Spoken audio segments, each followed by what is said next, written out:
It is the About Mansfield Economic Spotlight, and welcome. Today, we have a guest here in the studio, but what do we do with the Economic Spotlight? We feature people from CEOs to large corporations to sole proprietors whose businesses have an economic impact on the city of Mansfield, nicely wrapped up into a 10-minute nugget of information.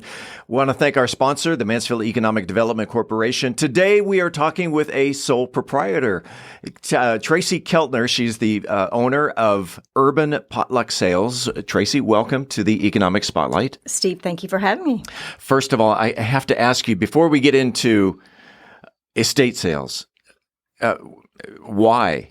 You've been doing this for 14, 15 years. What got you into creating estate sales? Well, my oldest is now almost 27 years old. And when he was still, probably less than 2, I was a stay-at-home mom, but I never had ever envisioned myself as being just a stay-at-home mom. And I asked my husband, I was like, well, what can I do and still stay home with our children? And back then, eBay was in its infancy, and I became an eBay seller. And that was just sort of by accident. I started selling things out of the house. And I then decided, well, I need to focus solely on something. So I focused my selling on designer and couture handbags and accessory type items. A lot of ladies do that today now on Poshmark, and there's a lot of other outlets besides eBay. But back then it was kind of eBay was it. That was it. That was it. And so I wound up going to garage sales with my kid in hand, and I eventually wound up having a lady that would shop for me to source items to sell on eBay. And I did that for actually a great many years. And then one day I had a friend of mine whose husband worked for the SEC, who they would seize property on behalf of defrauded victims.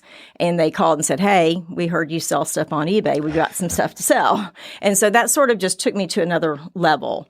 And then I had a lady from our church. We go to church at St. John, and she called and said, hey, we're moving. I heard you do estate sales. And I said, okay. Huh. I was like, today I do an estate sale. I do estate sales. That's right. And next thing you know, you're doing estate sales. And so, it started out, I would do a sale about every 3 months. And then it wound up that we just, started to build up business, and people got to know us. And my first 2 girls that started working with me, one of whom is your neighbor. Sure. Still work with me. So we have a lot of fun, and we work really hard. It's a very physical business, but we have been together for 14, 15 years, somewhere in there, and we love doing estate sales. We are going to talk about your employees here in a bit. Do you call them employees or workers or associates? No, girls that work for me, and guys that work for me, because they choose how they spend their day. All right. We'll get into them in just a second.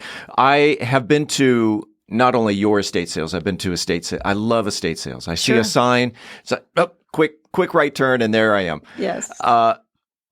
For the most part, I'm gathering that those who have an estate sale is usually due to a death in the family. But who else has estate sales? I think a misconception is that it's always due to a death. We have people that walk in and will immediately ask, like, did they die? And it's like, it probably maybe in 25 to 35% of the time, is it because someone has actually passed away? So it's that low? It is that low, yeah. Wow. But it's basically anyone that wants to empty a home. So whether it's you're moving, you're downsizing, you've gotten divorced, you've gotten remarried, and you're merging 2 households, anyone that needs to empty a home, it is the easiest way for a family to empty a home in preparation for the sale or transfer of ownership of the home. To declutter. To declutter on a grand scale. On a grand scale. Because now tell the audience the difference between an estate sale and your everyday garage sale. I think that a lot of people think that an estate sale is just your collections, your fine art, your china, but a lot of it, at least how we do it, encompasses everything in the home. I tell people that one of the first things I tell them is to don't throw anything away. Yeah. We want them to keep everything. And when I say everything, I mean everything. We want them to keep the cleaners that are below the bathroom cabinet. We want them to keep their clothing. I get asked a lot if clothes sell. They do. We want them to keep books. And so a lot of the products that we sell in an estate sale are what you would consider normal estate sale worthy items, but also too, it's all the stuff that you might stick in a garage sale, little bitty things. And some things are more popular than others, obviously, but we will try to attempt to sell everything. Some things make people scratch their head, but I go, just leave it. If it's yucky, we'll throw it away for you. But if it's not, we're going to try and sell it. Two-part question here then. What is the what would you say is the most popular item that people are looking for, and what is the weirdest thing you've ever sold? Wow. So the most popular item, that's kind of tough to say. We'll have houses that are specifically antique, houses that are specifically very current furnishings, so, furniture you might buy today.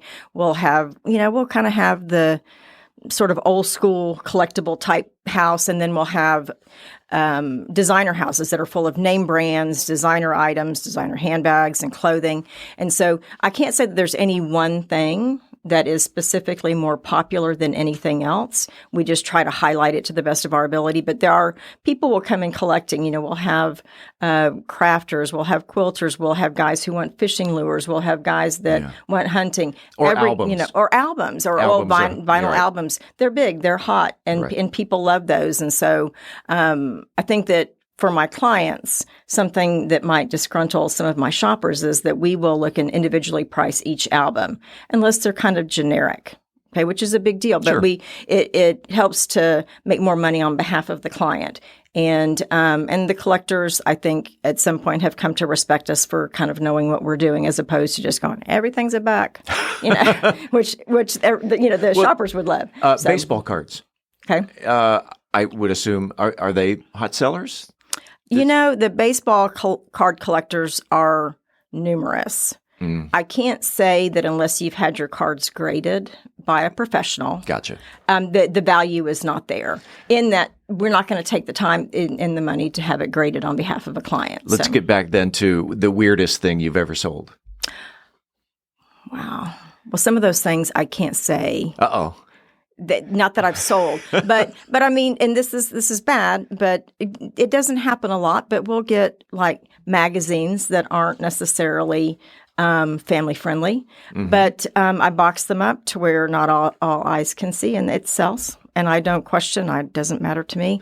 I think sometimes we find things in houses that we don't sell, that we choose not to sell, and two things.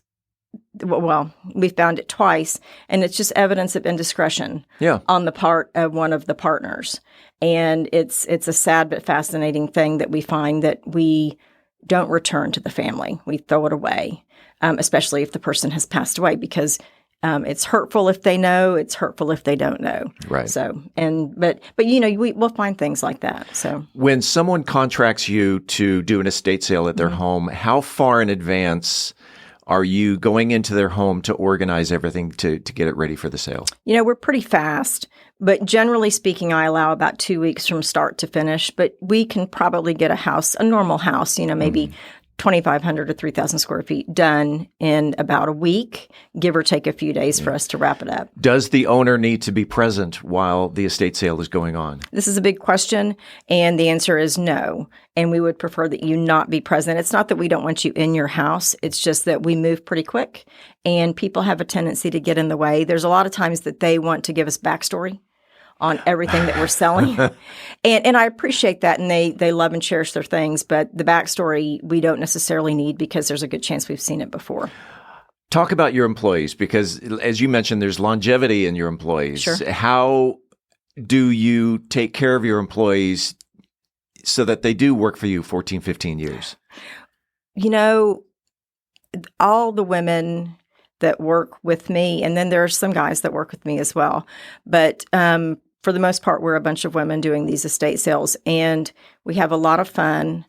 I ask them if they have time to work with me, as opposed to, I don't hire, in fact, I don't think I've ever hired maybe one person that has come up to me asking for work.